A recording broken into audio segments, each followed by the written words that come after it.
Welcome everyone.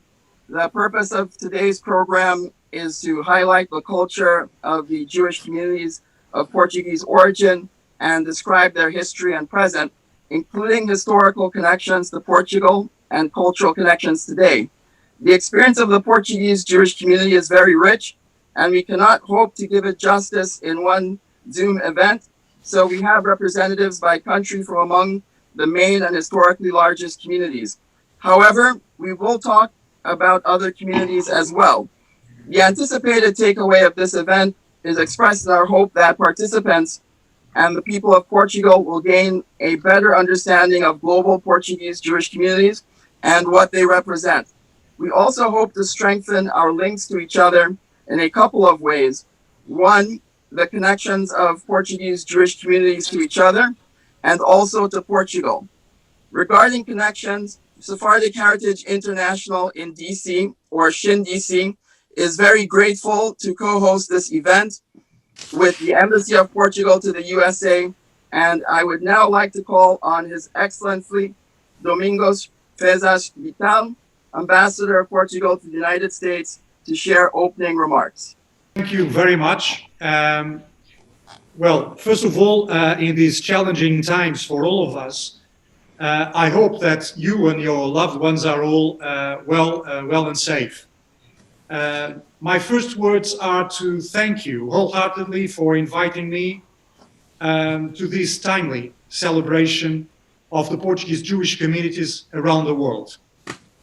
It is an honor for me to address these opening remarks to such a distinguished assembly, and let me tell you what a pleasure it is to see so many familiar faces.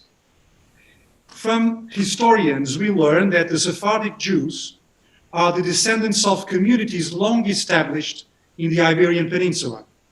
Indeed, they first arrived there during the Roman Empire and stayed on during Visigothic and later Moor domination, as well as the early and middle stages of the centuries-long Christian Reconquista.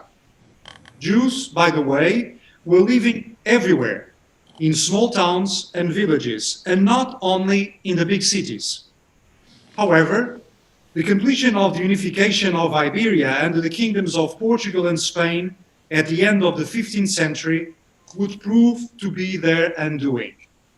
First, the Spanish Catholic kings in 1492, and then the Portuguese king, Dom Manuel, in 1496, issued edicts of expulsion against their Jewish subjects.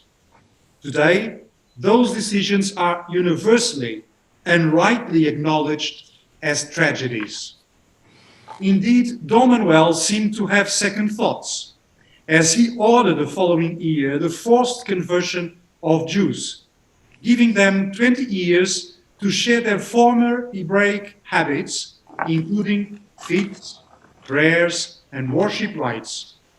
In a split second, Jews, or New Christians, as they were now called, lost their former autonomy that they had enjoyed for so long. Mass immigration really started after a massacre of Jews, or New Christians, as they were called, in 1506 in Lisbon. And later, an almost final blow was dealt by the establishment of the Inquisition in 1536, whose job was to hunt falsely converted Jews, in the process confiscating their riches. However, the very few Jews that remain in Portugal were able, amid a lot of hardship and persecution, to carry on their faith and traditions in secret, of course, behind a veneer of public Christianity, in particular in places such as Belmonte, Castelo de Vide, or Trancoso. Jewish life could be publicly assumed in public only after the dissolution of the Inquisition in 1821, almost 300 years after its beginning. The Sephardic Jews fled from Portugal and Spain to cities in North Africa, in the Ottoman Empire, in modern-day Turkey, in Italy, and later to North European cities such as Amsterdam or Hamburg. Many went on from there to the New World. Curiously enough, the first significant arrival of Jews in New York, then called New Amsterdam, occurred in September 1654. And this was a group of 23 Jewish immigrants coming from Pernambuco, Brazil. They were, like their forefathers, again fleeing the Inquisition after Portugal wrested control of Pernambuco that the Dutch had briefly taken over. The departure of the Sephardic Jews was a major loss for the Portuguese kingdom. Out of its own volition, the kingdom subjected itself to what we would call today a form of brain drain. Indeed, Jews in Portugal had not been restricted to some very specific activities and professions, as happened in other European countries. They could be shoemakers, merchants, doctors, anything, even winemakers. Indeed, the Jewish contribution to science and medicine, among others, was disproportionately significant. They were also trusted and dedicated to the king, who gladly empowered them in the royal bureaucracy, knowing they would be loyal to him and unlikely to engage in conspiracies fomented by the nobility. This explains why the king resorted to the forced conversion scheme that I mentioned above, which was indeed a way for him to have his cake and eat it, albeit in the end unsuccessfully. Portugal's naval technology edge in the 15th and 16th centuries, at a time when Portugal and Spain were beginning the truly first wave of globalization with their maritime endeavors to India and America, cannot properly be accounted for without the contribution at so many levels of Sephardic Jews. Perhaps, as importantly, tolerance of the Jewish people and religion forced acceptances of differences, and these in turn fostered inquiry and debate, without which science cannot exist. It surely is not a mere coincidence that the country that superseded Portugal in the Indian Ocean in the 17th century, the Dutch Republic, was one of the main destinations for emigrating Sephardic Jews. And in 1580, Portugal lost his independence to Spain. I wonder, is there any Hebrew translation to poetic justice? Ladies and gentlemen, let me fast forward to today. Portugal prides itself of being a democratic, tolerant, and diverse country, and it has logically recognized its Jewish heritage, an heritage that the public authorities are striving to reconstruct and promote. Materially, this includes museums, synagogues, Jewish quarters called judiarias, and cemeteries. More and more people come to Portugal to visit those witnesses of the Jewish presence. And more Sephardic Jews are choosing to live in Portugal, taking advantage of the recent change in 2013 of our nationality laws to grant the right to ask for Portuguese citizenship to the descendants of the Sephardic communities that were expelled or migrated from Portugal. In this context, an essential role is being played by the Israeli community in Lisbon and Porto that I'm happy to acknowledge. We are grateful for the contribution you give to the diversity and richness of our society, as your forefathers did before you. We trust you will feel at home with the harmonious blend of the secular character of our Constitution, combined with the freedom of religion, based on our democratic values and protected by the rule of law. Until 2019, we had already recorded more than 50,000 applications for Portuguese nationality. Let me also tell you that Portugal has recently become a full member of the International Holocaust Remembrance Alliance. It is with great humility that I touch upon this issue, feeling that words are insufficient, that thoughts are only semblance of realities, and that feelings are by lack of first-hand experience, hopelessly incomplete. However, assuming your permission, I will venture to say this. Perhaps now more than ever, we have the joint responsibility of preserving, as much as we can, the experience of the immense tragedy that befell the Jewish people, and indeed the whole Europe, in the middle of the 20th century. It is the duty of us all to make sure those lessons are not forgotten and that it never happens again. Allow me also a final word to mention Aristides de Sousa Mendes. As an ambassador, I would be remiss if I did not mention a man who was the first diplomat to be recognized as a righteous among the nations by the State of Israel. As a consul general in France in the city of Bordeaux, he saved tens of thousands of Jews by issuing visas to refugees, allowing them to escape the clutches of the Nazi horror apparatus. He continued to do so despite instructions to the contrary received from the capital. When he came back from his service in Bordeaux, he was criticized by the government and punished with a year of inactivity. But he was posthumously rehabilitated and is now widely recognized, as are the righteous among nations, such as a Portuguese immigrant in France, José Brito Mendes, another diplomat, Carlos Sampaio Garrido, ambassador to Hungary, and Father Joaquim Carreira, a Catholic priest in Rome. They truly led by their example. It is up to us to follow it.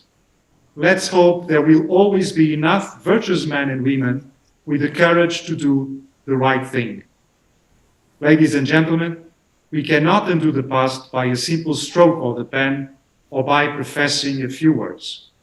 The hardship and the suffering of individuals and communities, when inflicted by ourselves, will always remain in our conscience. Hopefully, the knowledge of wrongs done will help us to become better as persons and as a people. So let me just say this.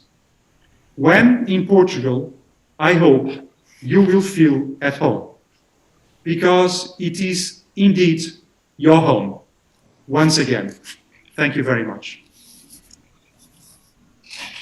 Thank you so much, Your Excellency Ambassador Vital. As you noted, Portuguese Jews were remarkably integrated into Portuguese society, and the decree of expulsion 1496, tragic as it was, did not destroy Portuguese Jewish life, but changed it geographically, with many communities arising in different places. A roundtable discussion of participants from across the globe representing Portuguese communities by country will be led by our MC, Hazan Daniel Halfon, who grew up in the SMP Jewish community in London. Here's Hazan Daniel Halfon. Good evening from Jerusalem. For the persecuted new Christians of the Iberian Peninsula, the Netherlands and Amsterdam in particular became a destination and place of refuge beginning in the 16th century.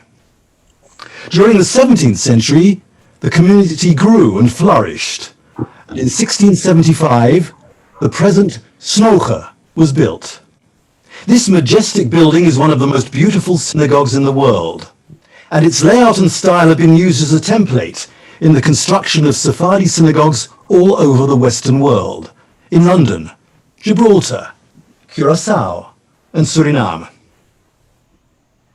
It's also the home to the Etz Chaim Library, which is the oldest functioning Jewish library in the world.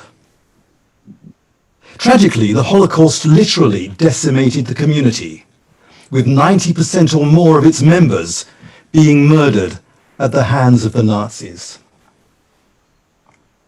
Today, we're happy to have with us Nachshon Rodriguez Pereira, who heads one of the Jewish communities of the Netherlands, Bendigamos. He was born into the Snoge community in Amsterdam, where he was the Chazan and education coordinator for over 12 years, until he started Bendigamos. Bendigamos is a new Portuguese community and is the youngest and fastest growing Jewish community in the Netherlands. Professionally, Nachshon is the Education Director of the Jewish Seminary and a private tutor in Jewish and secular topics. He has a master's degree in international relations. Nachshon, please, speak to us. Thank you, Mr. Galfon. Dear distinguished guests, dear ambassador, rabbis, thank you so much for your invitation and for this well-appreciated initiative. My name is Nachshon Rodriguez Pereira. My ancestors arrived in Amsterdam about 400 years ago and have been involved in the Portuguese community from the beginning. You can see here our coat of arms, all the way from Portugal. In 1675, the community established the world-famous synagogue. At this point in time, Amsterdam had become the center of the Jewish world. The best rabbis received their education at the Institute of Afraim, the Tree of Life. Afraim is still active today as a library dating back to the year 1616. The board of the community was in charge of every aspect of the community and also took care of the poor and needy. The Portuguese community of Amsterdam consisted of about 4,000 families, their headquarters being the synagogue, with 1,600 seats. It would remain the biggest synagogue in the world for 200 years. In the meantime, a lot of Jews from Eastern Europe came to the Netherlands, also established a big synagogue and outnumbered the Portuguese in manifold. When the Jews arrived from the Iberian Peninsula, their Jewish knowledge was often deficient, and for a long time, many people prayed from Portuguese prayer books, and the sermons were held in Portuguese as well. As all of you know, the Portuguese Jews were active in trade and contributed greatly to Amsterdam and to the Netherlands.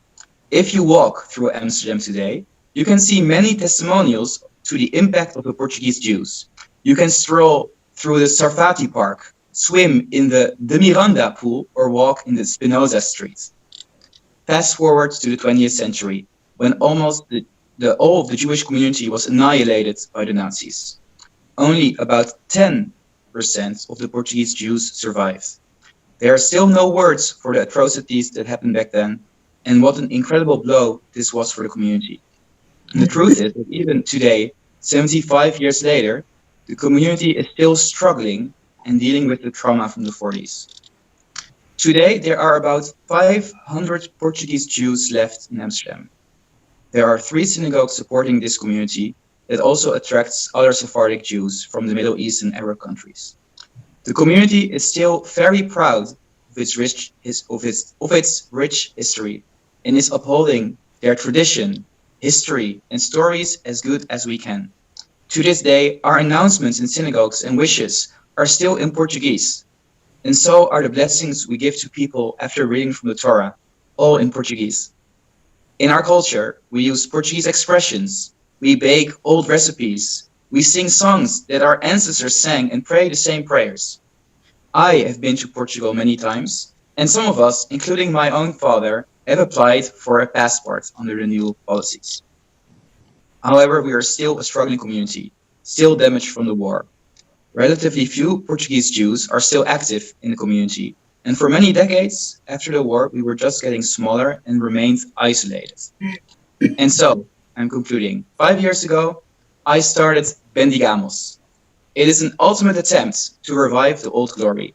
Instead of being dominated by the pain from the war, we put 100% of our time and effort into reconnecting all of our people with the community and with our traditions through services, education, and social events. We have a long way to go, but we are growing quickly with many hundreds of affiliates, and we are very positive about the future. We are very thankful that we are becoming more connected to the other Portuguese congregations in the world, and now also to the Portuguese Embassy to the US. We see an incredible potential, and we are offering and looking for support to reach our full potential. We hope that together with all of you, we can really revive the glory days of Portuguese Jews in Holland and all over the world. Thank you. Thank you, Nachshon. To continue, in 1656, Rabbi Menashe ben Israel from the Portuguese Jewish community of Amsterdam famously paid a visit to England to try to persuade the Lord Protector, Oliver Cromwell, to allow Jews to resettle in England. Cromwell was receptive to the idea, as he thought that the presence of Jews in England would hasten the coming of the eagerly awaited Messianic age.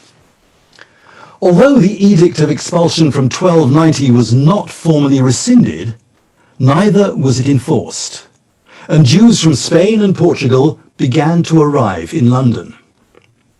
The first synagogue was opened in 1657 in Creechurch Lane in the Aldgate ward of the City of London, and continued in use until the present building was opened around the corner in Bevis Marks in 1701.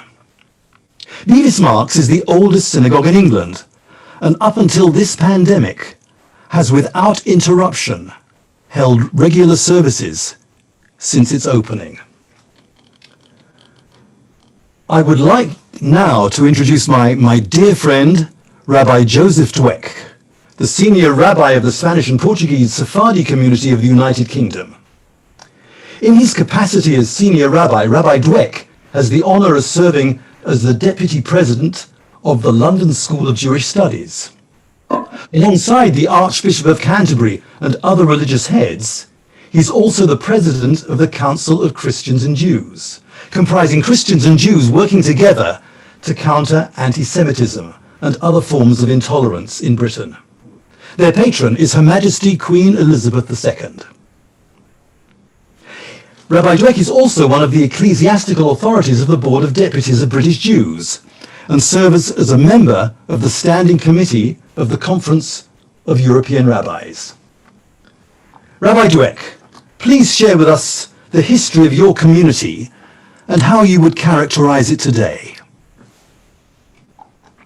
Thank you so much, my very dear friend, Hazan Naim Zimirot Israel Daniel Khalfon. It's very good to see you. It's been some time.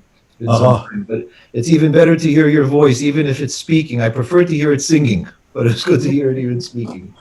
I want to thank Franz, Afraim Katzir, for inviting me to participate in this amazing and wonderful gathering, which I hope we will be able to see more of its like happening. It is one of the silver linings of this situation that we're all in with the pandemic, to be able to cross borders while we're still at home and be able to come together. And this is a wonderful example of that, of a positive treatment of that.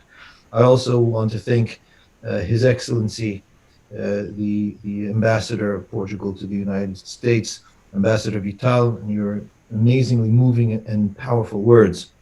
And I also want to acknowledge my dear friend Nachshon Rodriguez Pereira, who delivered such a beautiful picture and insight to the community in Amsterdam. Also a very dear friend of mine. It's good to see you, Nachshon.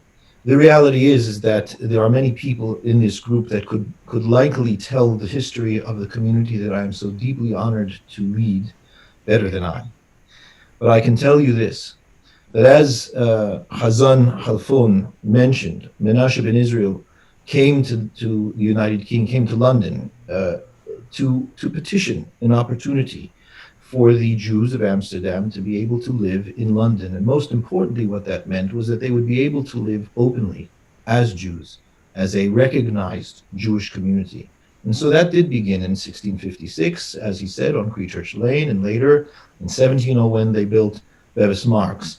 And as he said, Bevis Marks stands and has been regularly used without cessation up until today, except until the pandemic, when we very, very sadly had to close doors to Minyan. But I will say that the rabbi of Bevis Marks, Rabbi Shalom Morris, has kept the vigil in Bevis Marks. And so he has been praying in the synagogue every single day, and he's been broadcasting services and shiurim from the synagogue every single day.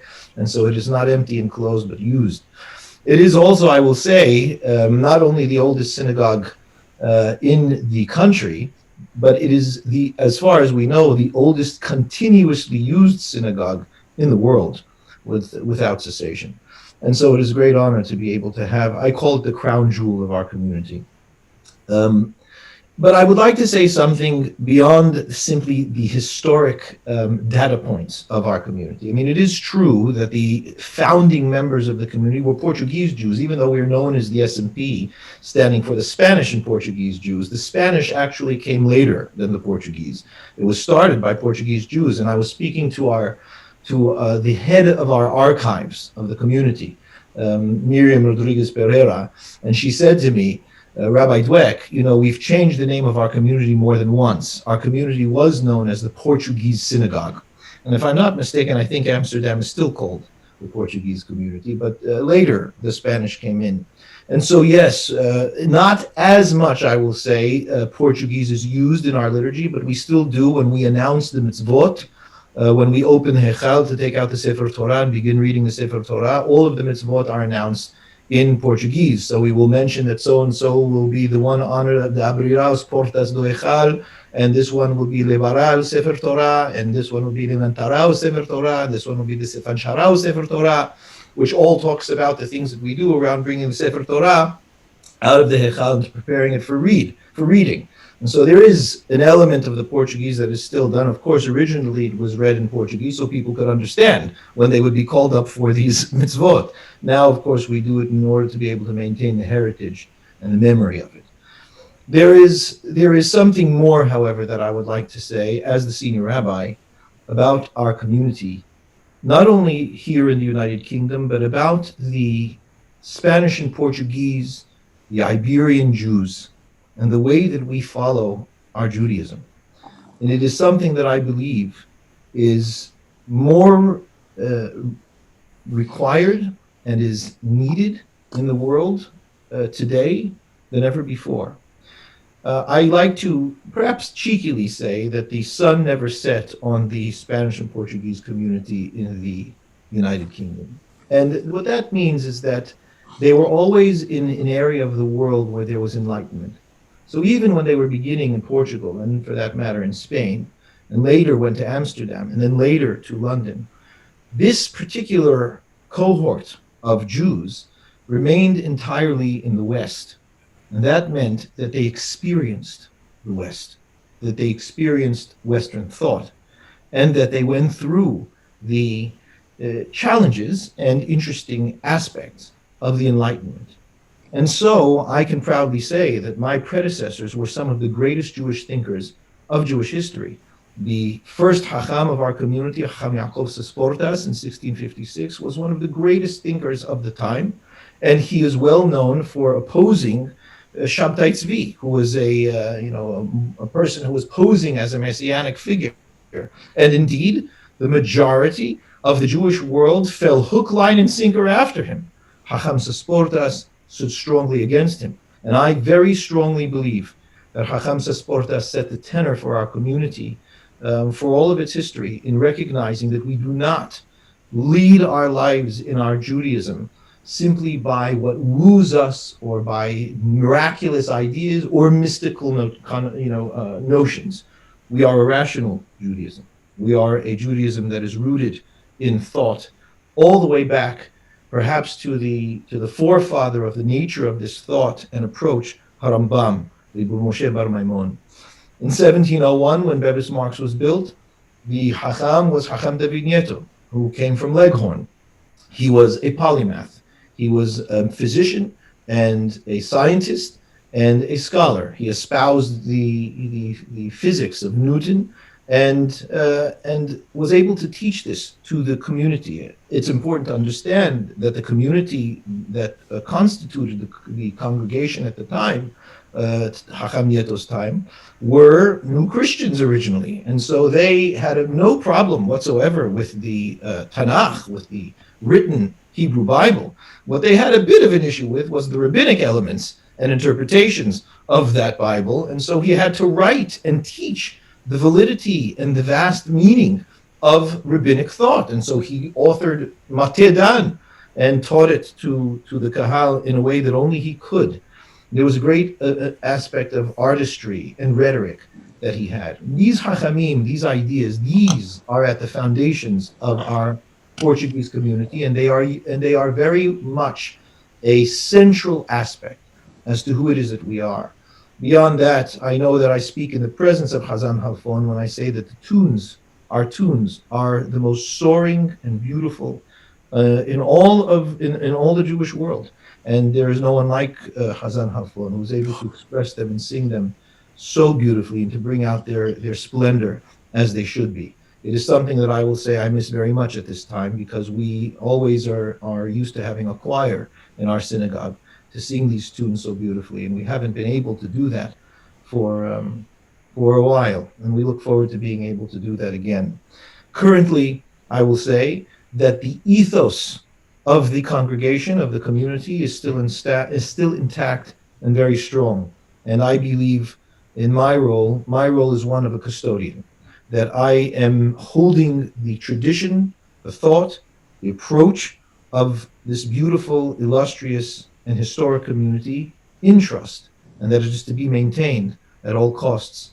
And we've begun recently an online Sephardi Bet Midrash, which we will be publicizing in the near future to the broader kahal, to the broader world, and we are taking advantage of the online situation to be able to open it internationally. And finally, to be able to maintain the teachings of our kahal and of those within the thought of our kahal. And that is maintained until now. The constituency of our community is not singularly Portuguese anymore today. We have Sephardim who come, and Aidot Mizrach who come from all over, a large portion coming from Baghdad. But the beautiful thing about it is that when they did come, they espoused the customs of the community and honor and uphold the customs of the community. And so it is my great honor to be able to serve this kahal. Indeed, I can say it is one of the great honors of my life to be able to do so. And so I'm honored to participate with this today. And I will say, to close with the ambassador here, I have signed hundreds of documents that have attested to the Portuguese origins of so many of our members who have looked to seek to reestablish their Portuguese citizenship. And I know that I have another 50 waiting on my desk actually this week that I have to sign, which I will get to. But it is a source of great pride for those members of the community to be able to reconnect to their Portuguese roots, as it is indeed a tremendous source of their Judaism, of their identity, and indeed of their pride. So I thank everyone for the opportunity today, and I wish everyone Chaim Tovim. Well, thank you, Rabbi Dweck. Thank you, Rabbi Dweck, not only for a riveting account, albeit very compressed because of our time constraints, and thank you also for those very kind words. I'm not sure how accurate they are, but I accept them nevertheless. Thank you very much, speaking personally. Okay, we now move on to the communities of the New World. Sephardic Jews settled in Recife in Dutch Brazil in the 16th and 17th centuries, which served as a cradle for the establishment and growth of other communities in the Americas. Several communities were established along the eastern seaboard of North America. Among them, Savannah, Georgia, Charleston, South Carolina, Richmond, Virginia, Philadelphia, Pennsylvania, the city of New York, and Newport, Rhode Island. In addition, in the 18th century, a community was established in Montreal. Today, we have the pleasure of having with us the Rabbi of Mikveh Israel, the Spanish and Portuguese synagogue in Philadelphia, my old and dear friend, Rabbi Albert Gabay. I've known Rabbi Gabay for over 40 years. Rabbi Gabay attended Yeshiva University in New York, and from 1983 to 1986, he was the assistant chazan in Congregation Sheriff Israel in New York.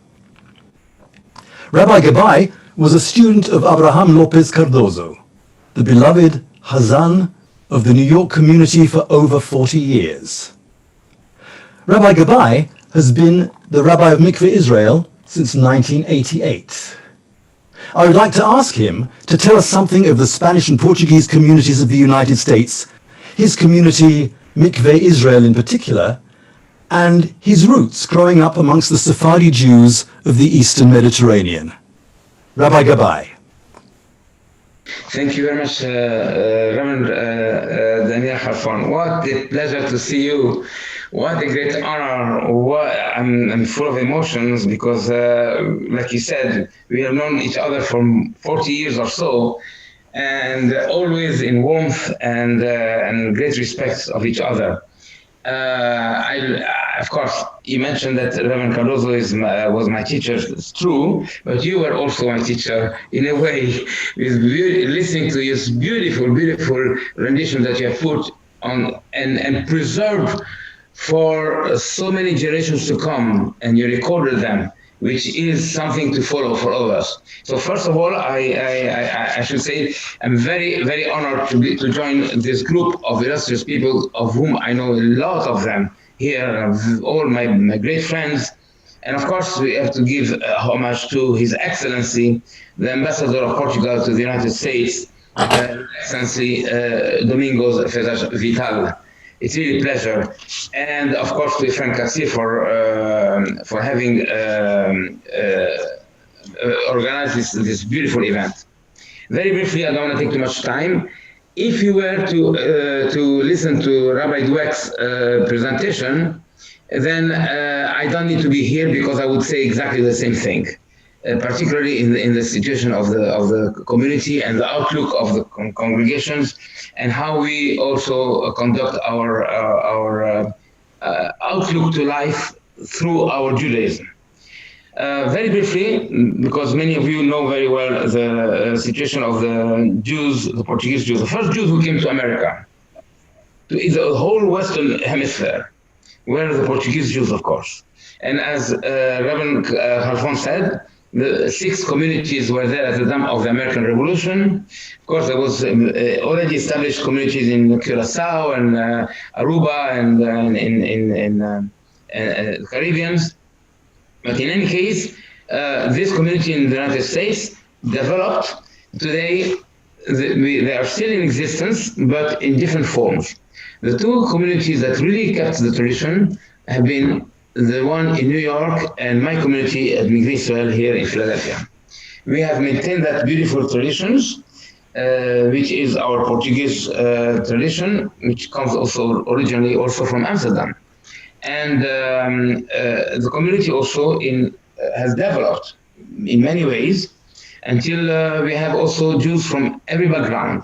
Don't forget, we had a big immigration wave of Ashkenazi Jews who came to these shores, and when they came to these shores, there was only one synagogue per community, and that synagogue was the Spanish and Portuguese synagogue. So if you were a Jew and you want to go to a synagogue, you could not go to any other synagogue because there is only one synagogue per city, and you go, and then you adopt the minhag of that community. The same thing as the Baghdadi community when they went to London. Same thing here, all Ashkenazi community went to our synagogues. And I always make that famous joke of there was only one synagogue per city, and you could not say, that synagogue, I will not step foot there because there is only one synagogue. So you have to go there. All right. So very briefly, the history of the community, as already mentioned before, but I'm going to mention a few words that are important. There was a great rabbi in Philadelphia. His name was Rabbi Isaac Lisser. Rabbi Isaac Lisser believed that the minhag of the Portuguese community in Philadelphia and in New York and all the 6 communities should be the minhag of America, as if there is minhag of Poland, minhag of Germany, minhag of Syria, minhag, etc. He said the minhag of the customs of the Jews in America should be the custom of the Spanish Portuguese. And his idea was very good and was accepted by many people, and he even started publishing the prayer books. And what happened right after that came mass immigration of Ashkenazi Jews, and of course the numbers were overwhelming, so much so that his idea could not be carried on. But the idea was really to have that the Portuguese tradition would be the tradition of America. There was another rabbi called Sabato Morayas, great man, who was born in Livorno, in Leghorn, in Italy, and came to Mikveh Israel, served for 47 years. Wow, wonderful. He also insists on that. He was in very good partnership with Rabbi Henry Pereira Mendes from New York, and set up so many good institutions. To this day, they're still functioning, thanks to him and Reverend Pereira, that they really maintained Jewish life, as we know it, traditional Jewish life. Today they call it Orthodox, right? In America. Because of them, we are very grateful for these leaders who really maintain that tradition. Okay, as Rabbi Dweck mentioned, I also have on my desk hundreds of letters to sign for Jews whose origins is from Portugal. After careful investigation, they are signed, and with pride, of course, because we are very happy that we can reconnect with our motherland in Portugal. I want to mention one more thing also about the future and the present and the future. About 3 years ago, we went to the Azores, part of Portugal, of course, right? And we rededicated the only synagogue that exists in Ponta Delgado today, and we made we signed an agreement, or a pact, if you want, between that island, the Portuguese island of Ponta Delgado, in the city of Ponta Delgado, and Mikveh Israel in Philadelphia. And that synagogue is used nowadays for all the tourists that come, and there's a lot of tourist activities coming to these islands. So the connection between us and Portugal is renewed and re-strengthened from the past, which was sometime a dark past, and now we can see the light, as our esteemed ambassador mentioned, that we are looking for the future, and are grateful to Portugal for accepting its children back to the mother country. Just a few words about myself.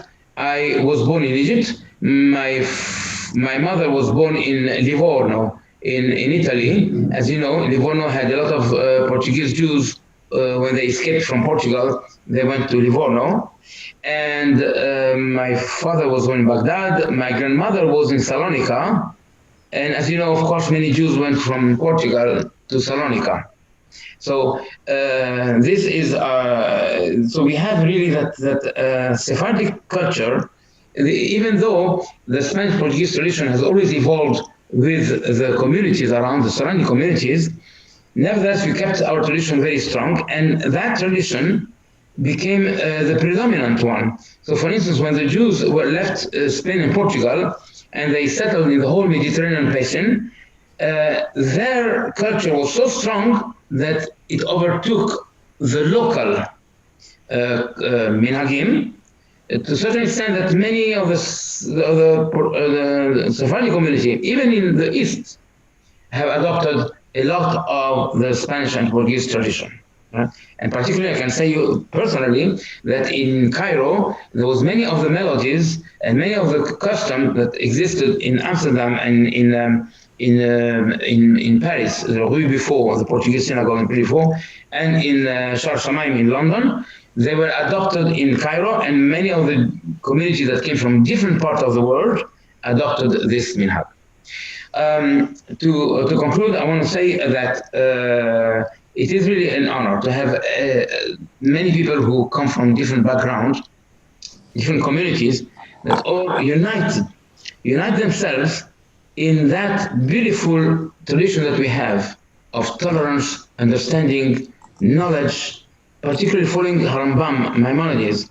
We are rationalists, and we shed all kind of obscurantism or things that are completely, I would say, if I dare, foreign to our original tradition. We hope that many other meetings like this one in the future, so we can continue our mission. Thank you so much, Soma, for your kind words. Rabbi Gabay, thank you so much for your words. Fascinating insights, many things that you, despite the fact we've known each other for 40 years, you said things there that I didn't know before. And really, very, very worthwhile. Thank you very much. Very kind. Well, now we turn to the oldest congregation in Canada, the Spanish and Portuguese Synagogue of Montreal, SHIN-DC Israel. To put its seniority as an institution in context, it celebrated its 250th anniversary in 2018, when Canada itself was just over 150 years old. I now call upon Rabbi Maimon Pinto and Hazan Daniel Benlolo to tell us about the history of SHIN-DC Israel and to say something about the community as it is today. Gentlemen. Shalom uvracha, shalom uvracha, shalom everyone. Thank you so much for having us. Thank you to the ambassador. Thank you to all the organizers. It's a real pleasure and honor to be here with you. Our community is very diverse through different waves of Jews coming from different countries, whether from Europe, Middle East, or the Maghreb. And I think through the years, the diversity, every single community finds itself together as part of the Spanish and Portuguese. I mean, being part of a Portuguese heritage is part of our identity. It expresses itself in the liturgy, expresses itself in the minhagim, in the customs, in the laws, in the Shulchan Aruch. When we speak about the identity of being Spanish and Portuguese, I could speak for myself. Pinto, my last name itself, is already saying a lot about the identity of the connection of the Spanish and Portuguese. If I share with you on a personal note, our last name originally was Gaon, Mishpachat Gaon. The family Gaon that lived in Spain, and at the time of the expulsion, our family went to Portugal and was settling in Portugal, being afraid of the expulsion and the Inquisition that was going on at that time. They took the name De Pinto, which ultimately became Pinto itself. And later on, they went to Italy, to Morocco. So being a part of the Spanish and Portuguese, I think even the young generation that comes to our synagogue and gravitates to our synagogue, it's part of really who they are, of our real identity, being Spanish, being Portuguese, and celebrating it in many ways. I know that the Cantor and I, the Chazan and I have been working on an heritage program. We go back to, I'll let the Chazan share with you this great heritage program where we try to pass it on to the next generation through music and education and different customs. Chazan Benolo, please. Yes, thank you, Rabbi Pinto. And I think, like Rabbi Pinto and so many other Sephardim, their roots can be traced all the way back to the Spanish and then Portuguese communities, and then traveled to the many diverse countries. The music in this community is a very important factor. We try to, it's been infused by so many, like Rabbi Pinto mentioned, so many people came to this community in Montreal, the Moroccans, the Iraqis, the Lebanese, and you have some Ashkenazi also that came into this community. And interestingly enough, during the transitional years, all these years have accumulated many different, diverse, beautiful music. But it now is our job and our duty to trace back all these beautiful tunes and then go back to the Spanish and Portuguese roots. And we are working, as Rabbi Pinto mentioned, we are now working on a heritage and preservation of all these beautiful liturgy and music, and we're going to archive it, we're going to record it, and we're going to make it available. And again, we are here to also reach out to all the Spanish and Portuguese congregations and all the chazanim out there to make sure that we can compile this all together for generations to come. One more thing that we do now is the trips. We have trips to Morocco, trips to Spain, and we've done this before in the community, and now we're going to do Portugal. We want to go to Portugal. We want to see the beautiful heritage, the Jewish heritage in Portugal, and I hope you can be. We can go there and be the ambassador's friends. Franco Bello, maybe you want to share just a little piece of the liturgy that we sing here in the morning, Yes. Shabbat morning at the end of the services. We can do that. We know En Kelohenu. I know that a lot of people know it. There's the Spanish Ladino one when we do En Kelohenu, En Kadonenu, En Kemakenu, En Kemoshienu. No hay como nuestro Dios. No hay como nuestro Señor, no hay como nuestro Rey, no hay como nuestro Salvador. There's so many beautiful tunes that we sing here, and we would love to share it with all of you. And as we go through these years of learning from each other, I know that at the end of the program, I saw Avri too. And this is a thing that we do with the choir. So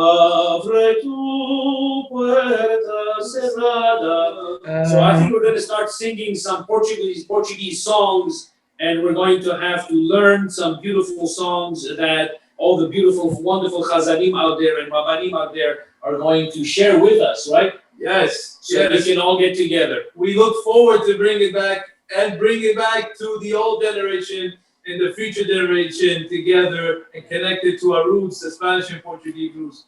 Bochim to you. Thank you so much. Thank you so much. And we take this advantage to be here. take advantage to invite everyone to come to the Spanish and Portuguese in Montreal and share with us some beautiful times together.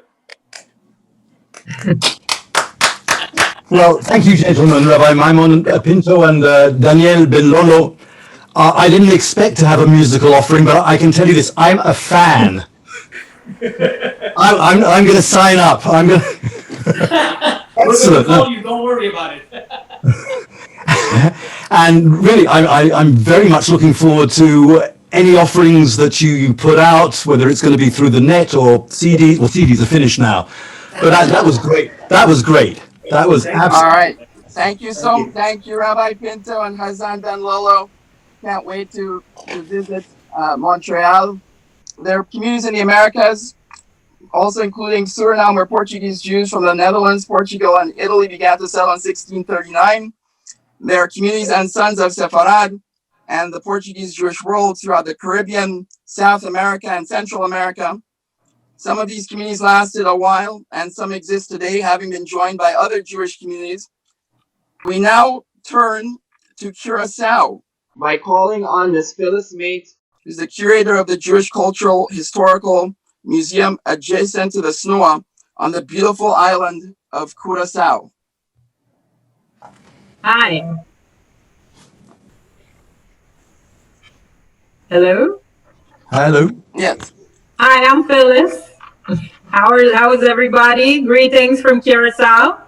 As Mr. Katzir just said, I'm Phyllis May, the curator of the Jewish Cultural Historical Museum adjacent to the snow on the beautiful island of Curacao. And I'm very proud to introduce Mr. Rene David Levi Maduro at Mikveh Israel Emmanuel Synagogue in Curacao, the island's #1 tourist attraction and oldest synagogue in continuous use in the Western Hemisphere.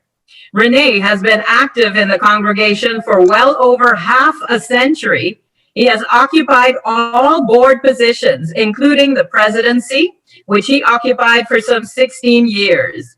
He was the initiator and the supervisor of a major restoration of the Mikveh Israel Emmanuel Sanctuary in 1974. Rene is the congregational historian and is committed to the preservation of the congregation's customs and traditions. As a matter of fact, he has for years been researching these and putting them down on paper for the sake of posterity. Here I give you Rene Levy Maduro. Thank you, everyone. Thank you, Phyllis, for the welcome. And to all of you, it's truly a pleasure and an honor to be able to address such an incredible group of people. All of you have one thing in common with all of us. We have a love for Spanish Portuguese Jewry, and especially our own congregations, those of us who are serving congregations still until today. My thanks to the ambassador for his kind words, and of course, to all of you, the organizers of this session about the history of the Jewish, Portuguese Jewish communities, which I would then say is Spanish Portuguese, because many of us do not quite know if it's Spanish or it's Portuguese, but besides that, Curacao was founded, the synagogue of Curacao, Mikveh Israel, was founded in 1651, but the first Jew to arrive in Curacao was Samuel Koheno, who was probably a converso, a Christian Jew, who set foot on the island as a translator for the company, the Dutch West Indies Company, who then conquered the island in 1634. In 1651, there is no real evidence, but we do have the evidence that João de Leon, who was a Portuguese Jew, received a contract, what we call from the Wethouder, who was the at that time the runners of the authority in the Dutch Low Countries to establish a congregation, or not congregation, but a community here in Curacao, which he did. He came with 12 Jewish families. They founded the congregation Mikveh Israel on the northern shores of the Santa Ana Bay of Curacao. And so the Hope of Israel, 1651, was founded as it and is today still the oldest active Jewish congregation in the Americas. I have to be careful because once in a while, someone in London tells me, no, but the Western Hemisphere starts in England. And therefore, Curacao is part of the Western Hemisphere, but we are on the west side. So I'm talking about the Americas. And then we're safe. So we are safe as far as we're concerned, from Chile up to Canada, that we are the oldest active congregation in the Americas. The Inquisition allowed us to leave, forced us to leave to Spain, from Spain to Portugal. Portugal forced us to leave again. We then had the opportunity to go to at that time called the Low Countries, and we went to Amsterdam, where we became a very large community, as all of you have already talked about, that the congregation of Amsterdam is actually 57 years older than our synagogue. Now that's a good one, because we are a copy of the Amsterdam synagogue. As a matter of fact, if you were to look at the Snocha of Amsterdam and then just reduce us approximately 60%, you will find Curacao. Curacao has the magnificent chandeliers, it has the mahogany, and we have the sand on the floor, which unfortunately Amsterdam no longer has today after the restoration of the synagogue. So we do have still the sand on the floor, and it has always been there. The sand was originally what we call fresh water sand because it may have no salt. And we used to import it from all over the southern Caribbean. And today we have found a source on a mountain in Curacao. So we now have local fresh salt in Curacao and non-salt in the synagogue. The congregation is officially then from 1651. The cemetery, the old Beth Hayim cemetery, which is sometimes called the oldest Caucasian cemetery in the Americas, is from 1659. So it's not that much difference. The rabbi, a very prominent rabbi, Chacham, João Pardo, arrived from Amsterdam to serve Curacao in 1674. So we have had a very long relationship with our Spanish-Portuguese ancestors, and the community as we have it today is from 1732 officially the synagogue, which is the sixth synagogue officially built in Curacao. That is up to that moment. In the meantime, we have several other synagogues. We have all of the trappings of most Spanish-Portuguese synagogues. We have many of the benevolent societies. We have many of the other societies, which are extremely important. And of course, of late, our fantastic museum, which is a jewel. Anybody who comes to Curacao and does not visit the synagogue, and of course the museum, which is the, as Phyllis already said, the most important site on Curacao as far as tourism is concerned. This synagogue and this museum are fantabulous. In fact, last year, if I'm not mistaken, we had some 10 or 20,000 visitors. And of course, unfortunately, this year, with tourism down to a almost record low because of the pandemic, things ain't going so well. But we're still surviving, and we're going to keep surviving. The congregation founded a second synagogue in 1740, which was called Deve Shalom. Deve Shalom was in Otrobanda. Those of you who have been to Curacao probably know that the harbor is bisected in two pieces. In Punda, where synagogue Mikveh Israel is, and it was at that time still called Otrobanda, which the Jews of Punda insisted that they had to found their own synagogue in Otrobanda, so they did not have to row over and come over to the synagogue on doing services. The synagogue there existed approximately 20 years and is no longer there. And so we go with the rest of the information that we could easily have looked at our website, and the modernization and modernization of the synagogue. In 1864, we had a schism. Our synagogue, our congregation was split. It was split over the question of modernization and embellishment. The Orthodox synagogue of Synagogue Mikveh Israel at that time was not to the satisfaction of some of its members, and some families, some 50 families, left the synagogue and founded Reformed Synagogue, Temple Emmanuel. The Reformed Synagogue lasted in 1964, when Mikveh Israel and Temple Emmanuel remerged and became Mikveh Israel Emmanuel. So if today you're looking for us, we have a double name, Mikveh Israel Emmanuel. So we have added the Emmanuel name. And we became Reconstructionists. We maintained the Reconstructionism until some years ago when we became Reformed, and we are now following the minhag of the Reform movement. That does not mean that we have left our Portuguese ancestry. No way. We still have every service when there's a Torah service, and also on Yom Kippur, on Kali Day night, we still have the prayer for the Dutch family and for the authorities in Portuguese. Our minhag has all of the benefits, all of the mitzvot in Portuguese. So until today, we do use the Portuguese custom, and the translation of our prayers is all from the Portuguese.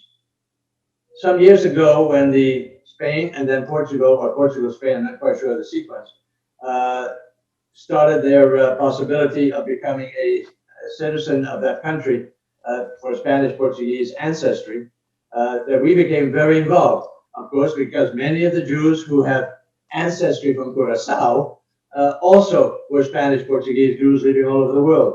So today, we are also still involved, and the Mungi Maduro Foundation, which is the incredible museum library where all the archives of Mikveh Israel are also stored, is very much involved in the preparation and the research to establish the Spanish-Portuguese Jewry ancestry for Curacao. So we do still have the certificates from us. So much of what I was going to say was also said by the previous speakers. It was incredible that we're still maintaining all of these customs and traditions, and I think it's fantastic. because I'm very much involved in maintaining the synagogues, the Mitzvah Israel traditions and rituals. And people look at me and during the services and they sort of look and say, what's Renee doing right now? Because I'm either shrining or riding or whatever, but something has changed. That's okay. We have to keep progressing.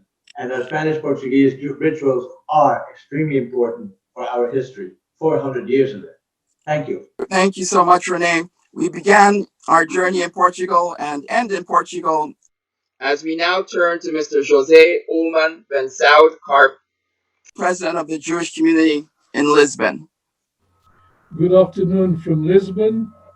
Good morning to you in New York and anywhere with Eastern time. I'd like first to thank you for your invitation and thank the ambassador, the Portuguese ambassador to the United States, Ambassador Fezas Vital, for his words and very comprehensive presentation. I think really everything that he said was really part of the history of before, during, and post-Inquisition in Portugal. And I thank him also for his words referring to our community, to our Lisbon Jewish community, and to the Porto community.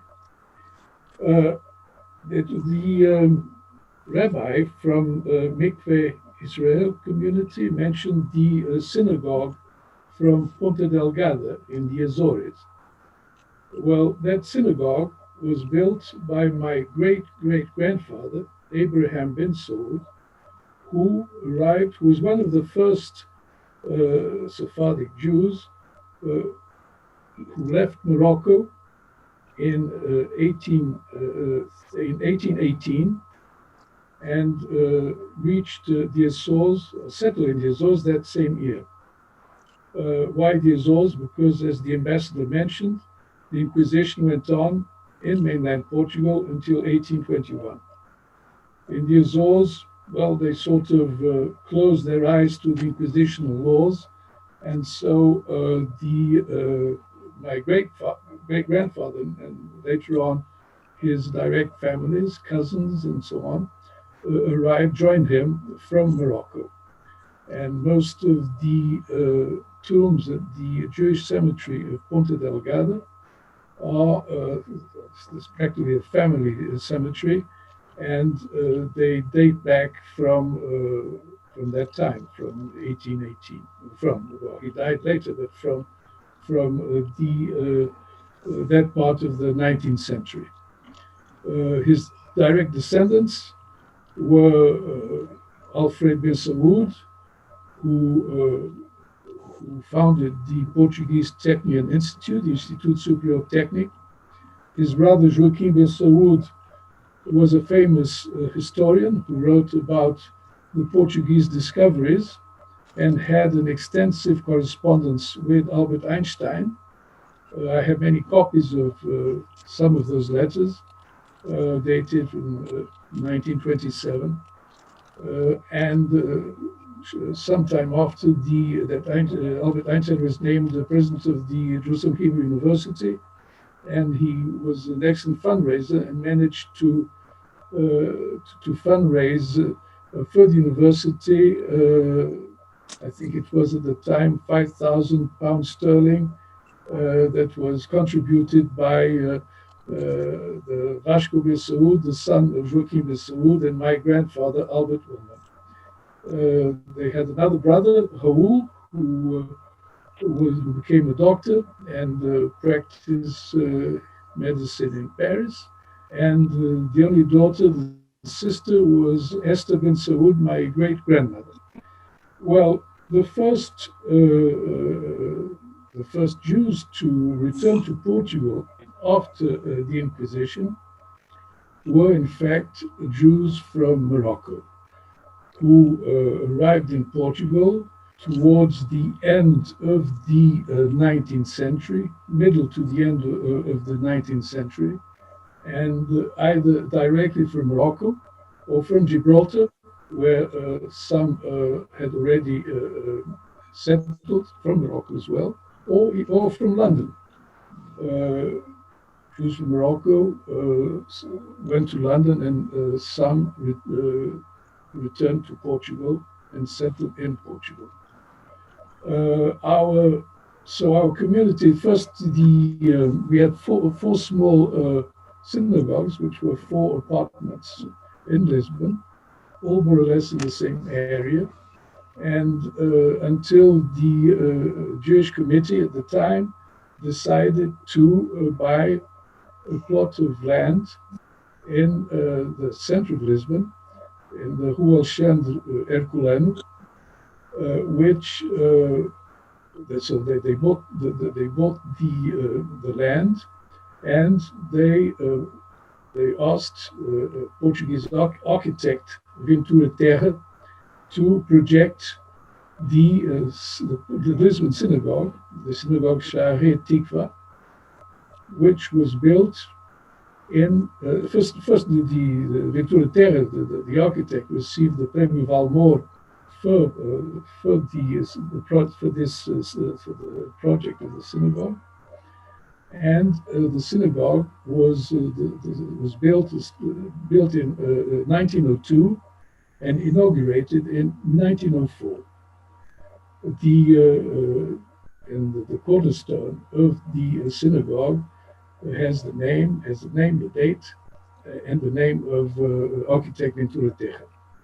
The synagogue does not face onto the main street of Rua Alexandre Herculano, because at the time temples belonging to other religions, meaning non-Catholic religions,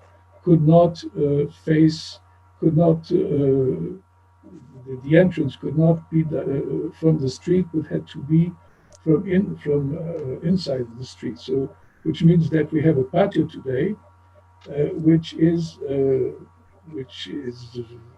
for us, it's very convenient because security-wise, and it also gives us space to receive the congregants and the guests, the tourists, and so on. In front of the entrance, we have a wall with all the stones commemorating rabbis, the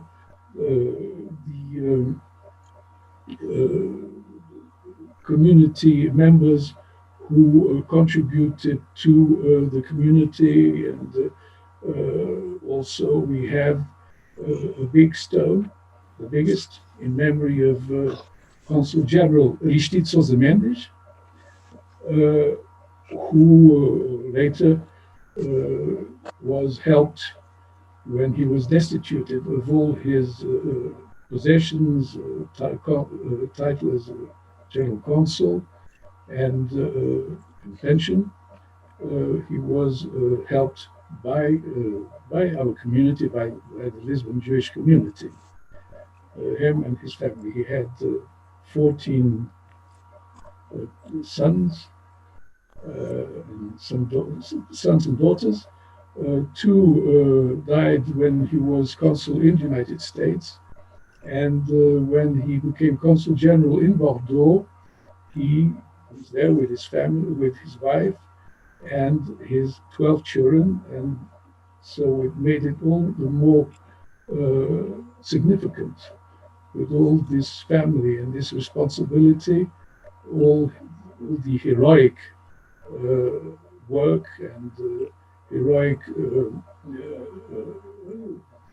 what he thought was his moral duty to give all these visas to Jewish refugees and non-Jews as well. To conclude, our community in Lisbon was 100% Sephardic until the late 1920s, when the first refugees from the beginning of Nazi-occupied Germany and Europe started arriving to Portugal.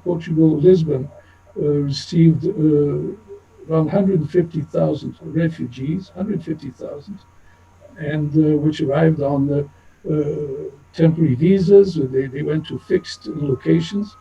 And many arrived, of course, with visas issued by Aristides members. So I just want to end my very good and concise presentation that today we are a small community of 300 members. We have a cemetery. We have our, of course, Hevra Kadisha, and we have a youth movement called the Dohadash. And you're all welcome, of course, to visit our Sharet Tikva synagogue. We hope to see you there soon, and hope that the conditions, the sanitary conditions, will enable you to arrive and to visit our synagogue sooner than later. Thank you. Thank you so much, Jose. And now for some more cultural and musical connections. We now call on ethnomusicologist and singer Dr. Judith Cohen to talk about Portuguese and Sephardic music and the legacy of Portugal's crypto Jews. Hi, thanks, Afraim. Can everybody see my screen? I'm Yes. just going to go directly onto it because I know we're running short, and I'll try and do this in my 4 minutes or so. Thank you, everybody, for so much that I've learned. So, Sephardic and Portuguese music, I can't say too much quickly, but there have been many, many Jewish musicians and poets in Portugal's documented history from the Middle Ages on. But, big but, there is no manuscript with actual music. So there are no old Sephardic or Portuguese Jewish or Spanish Jewish or any other really Jewish melodies that we know about. We can only speculate. So whenever you hear that these Sephardic songs are 500 years old or whatever they are, they're not. Okay, sometimes the words are very old, not usually the songs you hear, but not the music. So I'll mention that again. But you do see a lot of documentation about the presence of Jewish musicians in medieval Spain and Portugal. This is 13th century Jewish musicians, Muslim and Christian musicians together, the 14th century Passover Haggadah, and of course the Portuguese Adu, which shows up in the 14th century Haggadah from Barcelona. This is a woman in Portugal in Trás-Montes that I recorded many years ago, and of course I'm still playing it, as you can see today. So I just wanted to give you an idea of some of the people we call the Judeus, or the crypto Jews, that I've recorded in Portugal over the years. This was the very famous, of course, Samuel Schwartz, and the very famous Baruch Pashtu, who really began in many ways the renaissance of hidden Jewish life not being hidden and coming out in the beginning of the 20th century. I interviewed Samuel Schwartz's daughter Clara when she was 97, and he told me that her father actually didn't sing and didn't know anything about music. On the other hand, Baruch Pashtu did, and it's quite possible that the very few songs that are sung in Belmont were learned from his magazine Halapid in the early 20th century. I'm rushing this all together, but this is his daughter Miriam, may she rest in peace, and his granddaughter Isabel, who's a good friend. And these are several women I've interviewed over the years, all of them identified as being Jewish, some of them more than others. Beatriz, for example, said, "Sou judeia dos quatro costados," I'm Jewish on all four sides. In Curacao, whereas other women sometimes did, sometimes didn't. Tia Sofia always did, and Olivia in Vilarinho dos Galegos. And down here I'm recording in Arguzelo. And down here in Belmont, we see all kinds of people as well. This is the Jogos de Roda that they often sang during Passover, and they would identify some of the Jogos de Roda as ours, dos Judeus, and others as dos Goyos, as not ours. So I can talk about this, in greater detail at some other time. I just wanted to give you an idea. And today, all kinds of things are happening in Portugal. So as I said, myth alert here. Sephardic songs are diaspora songs, when a romance, or in Portuguese, a romance, a historia, a narrative ballad, a song that tells a story.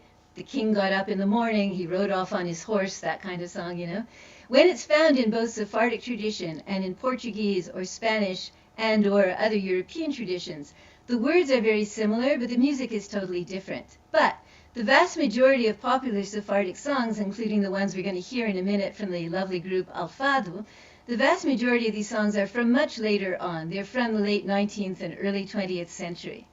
And Fado is also relatively new. It's probably documented in Portugal from about 1850. So there's a lot of myths about, what is old and what is not so old.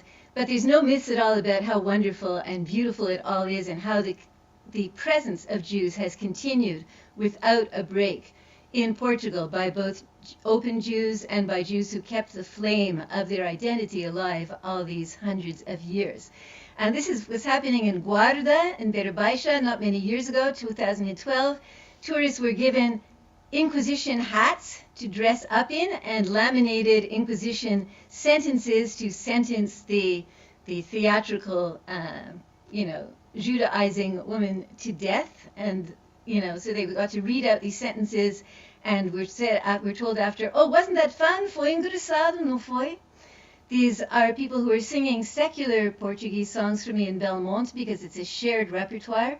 And these are some of the things that I've done to share Sephardic songs in Portugal and Portuguese songs elsewhere. These are Belmonte Jews living now in Israel and in Germany. Here I'm singing in Portuguese and also Sephardic songs here in Toronto for the Casa do Alentejo and for a conference at the Gallery of Portuguese Pioneers of Canada. I sang this concert of Sephardic, also medieval and Spanish and Portuguese songs in Évora to show the connections. And I also wrote the entries on Jewish music in Portugal for the Dicionário do Judaísmo Português, edited by the wonderful Esther Muchnik, and also for the Encyclopedia of Music in Portugal. I did the entry on Jewish music, so I can send you those if you're interested. And just to finish, just so that you know, on September 5th, just a month and a bit ago, the Crypto-Judaism of Belmont was declared formally one of the 7 wonders of popular culture, uma das 7 maravilhas da cultura popular. So it's wonderful that it's recognized. It's absolutely marvelous that it's recognized, and we'll see if it gets kind of, folklorized as a result of that. And this is just a house in Belmont, which I spent many, many hours in, which is no longer occupied by Jews because they've all left. They've locked up the house.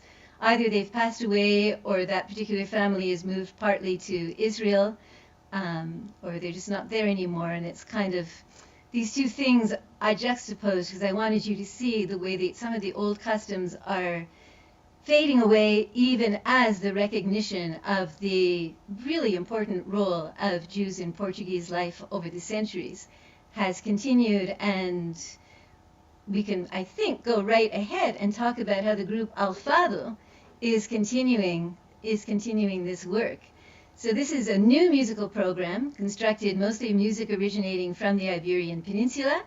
They sing Ladino songs, but in a fado style, so putting together all these traditions of various times. The group features Gal Tamir, who's a singer, Avishai Bach on the bass, João Roque on guitars, Diogo Melo do Carvalho on percussion, and they're based in the very, very rich and varied music scene of Lisbon, where I actually met them a couple of years ago. I was there for a conference, and I had the pleasure of hearing them sing. I can't remember if it was in Porto or in Lisbon. So I am absolutely delighted to introduce them here and let them introduce themselves. And sorry for that really rapid tour of everything to do with Sephardic and medieval and Portuguese and Spanish music, but sometime I know with Afraim we'll figure out something to do something a little bit more leisurely and detailed with you. Thanks so much. Thank you very much, Judy. Can I talk? Judith already said the most important stuff. Thank you so much, and it has been a great pleasure to meet you back in Portugal. Hope it will happen again very soon. And I'm just gonna give a little bit of an insight of our approach to the Sephardi culture and the music especially. Since Judith introduced us already, I will just say that in our project we find we are a group that is half Portuguese and half Israeli, half Jewish in the essence. And we find many cultural, musical, and linguistic and thematic connections between the traditions we chose to include in our work, which is Ladino and Fado and other types of music from the Iberian Peninsula. And using the traditional content, we are focusing on developing a unique sound and point of view, bringing these beautiful cultures to nowadays audiences around the world. And we've been very successful doing that in 2019, which was our first public year of concerts. And we are really hoping to continue doing that. And it's an amazing thing to be here. Thank you so much, SHIN-DC and the Portuguese Embassy in the US for inviting us. Thank you, everybody here on this beautiful conference. And I just want to ask Diogo, my colleague, my ensemble member, to give a few more words. Thank you. Thank you, everyone. We are honored by the presence of this panel and audience and by this invitation from SHIN-DC. Furthermore, by the support of the Israeli Embassy to perform a concert which will be available very soon to you all. Alfado is about to launch its first album called Nacimiento, Birth in Ladino. In the meantime, feel free to get in touch with us on our social media, and you are also very welcomed to subscribe our newsletter on our website to keep up with our news. And to finish this off in beauty, we present you with our music, which is also yours. Thank you. Thank you, Alfado. The connections between Sephardic Jews and Portugal lie not only in our rich history, but also in the promise of what lies ahead for the future. And that is what Alfado, Shin, and others are forging. We want to thank once again His Excellency Ambassador Domingos Fezas Vital and the Embassy of Portugal for co-hosting this event. Also, thank you to Sandra Pires at the Embassy of Portugal. Thank you to all of our speakers and our MC. And we'd also like to acknowledge a couple of our members, Rose and Robert Capon, who dedicate this program in loving memorial of Albert Capon of blessed memory. We also acknowledge Lev Ratnovsky for his support. And we'll now end with a couple pieces from Alfado. The song Abre tu puerta cerrada says, open your closed ports.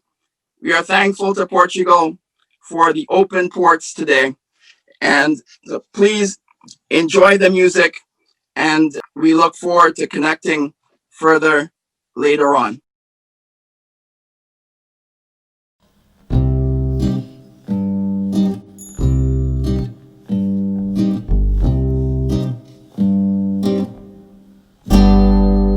Abre tu puerta cerrada, que en tu balcón luz no hay. El amor a ti te vela, partemos rosa aquí. Yo demandé por la tu hermosura, como te dio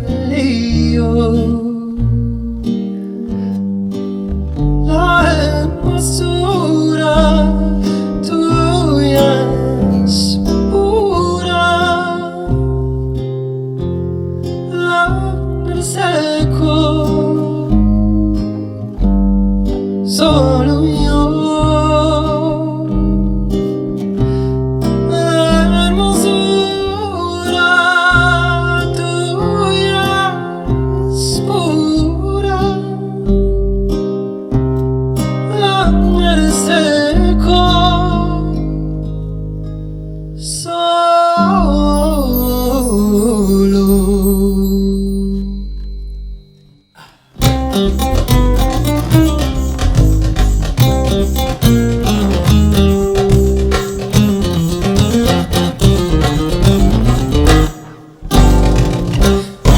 Abre tu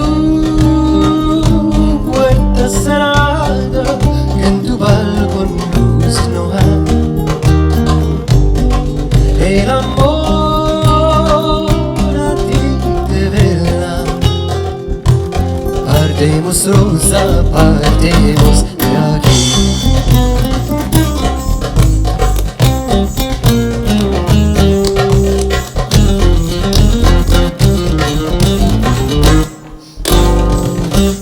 Yo demandé por tu hermosura, como te la dio yo.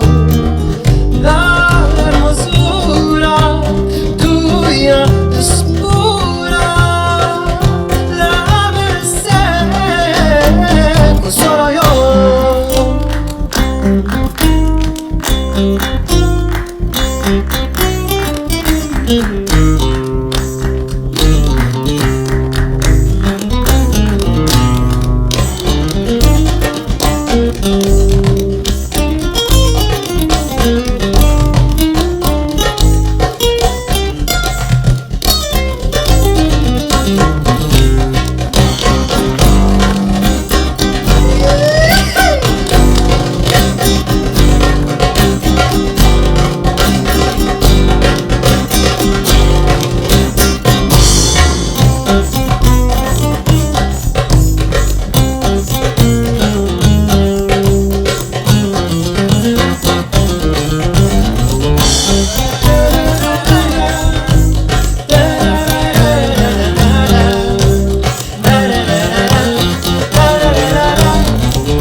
No castelo ponho um cotovelo e uma fama descanso o olhar, e assim desfaço o novelo da azul e mar. A ribeira encosto a cabeça, a almofada da cama do Tejo, com lençóis bordados à pressa, na cambraia um beijo. Lisboa, menina e moça, menina da luz que os meus olhos veem tão pura. Teus saios são as colinas, varina, pregão que me traz a porta de Nura. Cidade de ponto luz bordada, toalha de barra estendida. Lisboa, menina moça amada, cidade mulher da minha vida.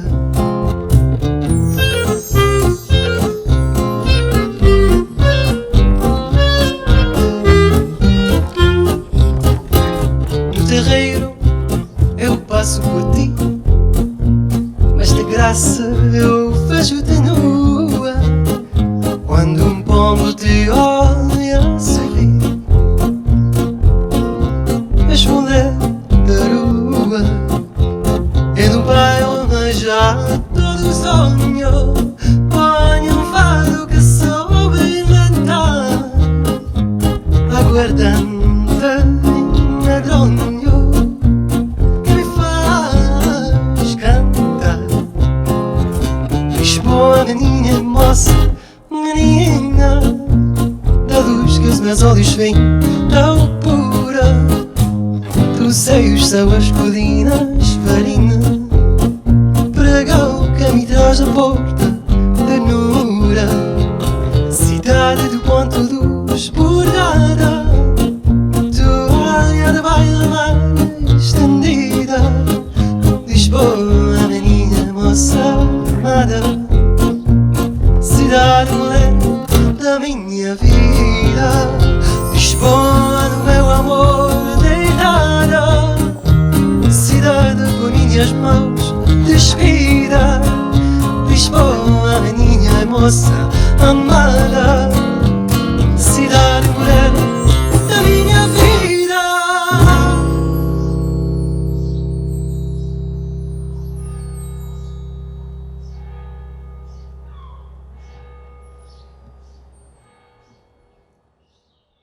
Thank you, everyone. Thank you too for inviting us and for this incredible organization. Good night, everybody from Jerusalem. Goodbye from Connecticut. Thank you, beautiful program. Thank you, regards from Montreal, Canada. Thank you for bringing us together. Thank you from California. Good night from Indonesia. Hi everyone from Toronto, although I'm from Montreal. Thank you from the Spanish and Portuguese synagogue in Montreal, Canada. Where my Auntie Minnie used to go when I was a little girl. Thank you very much. Very interesting. We are in Virginia. Thank you, and good night from Salonika, Greece. Oh, good night. Yes. Rabbi Gabai, I'm glad to meet you. I'm also from Egypt, from Cairo, and Masr. I detected your accent from Egypt right away. Oh, I guessed you're originally from Egypt, but thank you very much for your intervention. It was most interesting. What is your name? Albert Herskovich. Nice meeting you. Nice meeting you. Great. And you be in touch, please, huh? Very good. So I say good afternoon from Mikveh Israel in Philadelphia, in the USA. And thank you for all of you who participated. Really, we enjoyed very much everybody's knowledge that adds to our rich culture and history. I think Rabbi Gabai said that his father is from Iraq, Baghdad, right? Yes, that's correct, of course, yes. I am from there too. My name is Gladys Muadem. Sure, the Muallim are known very And you said My maiden and you name said your grandmother was from Thessaloniki. Yes. Right? That's correct. You said your grandmother was from Salonika. Correct. Well, I'm from Salonika. I'm talking to you from Salonika. Marvelous. It looks like you are related to all of us. Of course. And I love it. And I love it.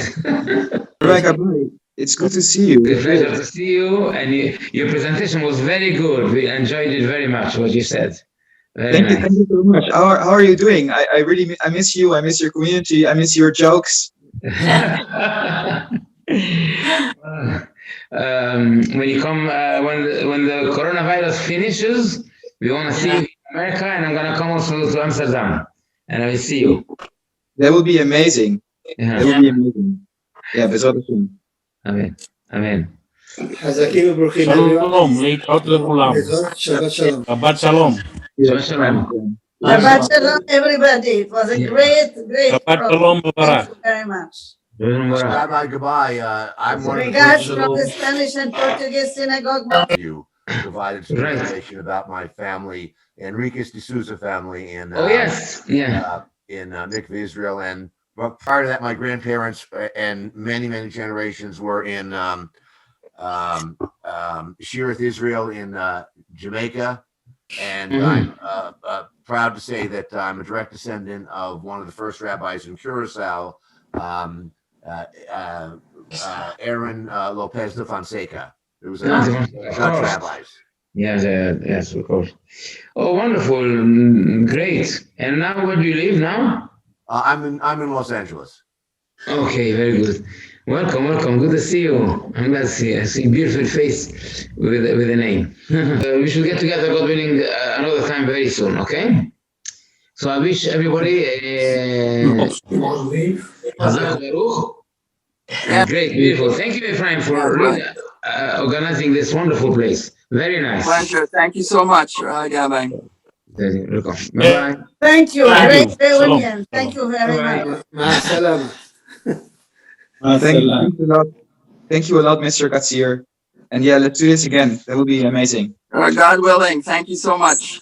We'll aim to do something again. Thank you. We really appreciate your words today, and look forward to connecting more and do something again soon. Muito obrigado. Thank you. Muito obrigado.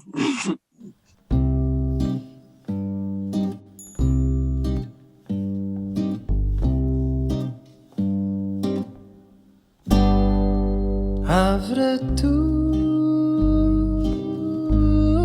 puerta cerrada, que en tu balcón luz no hay. innamorati